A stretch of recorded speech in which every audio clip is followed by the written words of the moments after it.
ख्रिस्त में मेरे प्यारे माता पिता, भाइयों एवं बहनों, हम लोग पुण्य काल के अंतिम क्षण में हैं।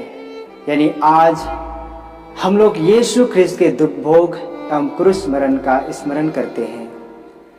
लेकिन सवाल यह उठता है कि पुण्य शुक्रवार को गुड फ्राइडे क्यों कहते हैं। वास्तव में किसी की मृत्यु अच्छी नहीं है। हम लोग भारी दुख के साथ उस दिन का याद करते हैं। लेकिन ऐसा क्यों प्रभु यीशु के मृत्यु के दिन को गुड फ्राइडे कहा जाता है? हमें इस बात को समझने के लिए संत पौलुस का सहारा लेना होगा।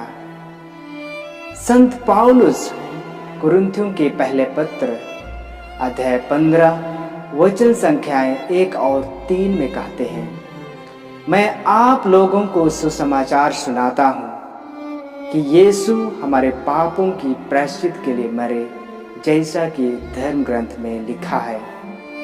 इसका मतलब है कि प्रभु यीशु हमारे पापों की प्रायश्चित के लिए मरे। यही हमारे लिए सुसमाचार है। यीशु हमारे पापों के लिए क्यों प्रायश्चित किए? क्योंकि हम सब अपने अपने राह पकड़कर भेड़ों की तरह भटक रहे थे।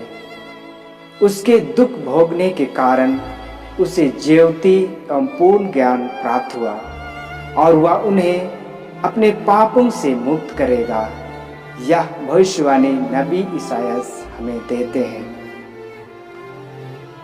ख्रिस्त में मेरे विश्वासीगण, यीशु का क्रूस मरण विश्वासियों का आधारशिला है।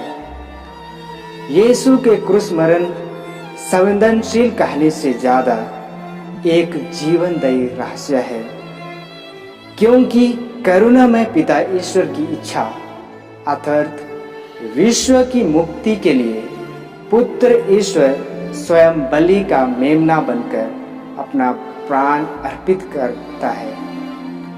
इसका प्रमाण अर्थात ईश्वर के अथाह प्रेम को यूहन्ना के सुसमाचार अध्याय 3 वचन संख्याएं 16 से 17 में पढ़ते हैं कि ईश्वर ने संसार को इतना प्यार किया कि उसने अपने एकलौते पुत्र को अर्पित कर दिया। जो कोई उसमें विश्वास करता है उसका सर्वनाश ना हो, बल्कि अनंत जीवन प्राप्त करे। या इसलिए नहीं कि संसार को दोषी ठहराए, बल्कि अनंत जीवन प्राप्त करे। हमें अनुभव है और जानते हैं कि जीवन अनमोल है, पर मृत्यु सच्चाई है। अतः पुण्य शुक्रवार के दिन संसार की नश्वरता को पहचानने की जरूरत है। आज हम कोरोना की महामारी से गुजर रहे हैं।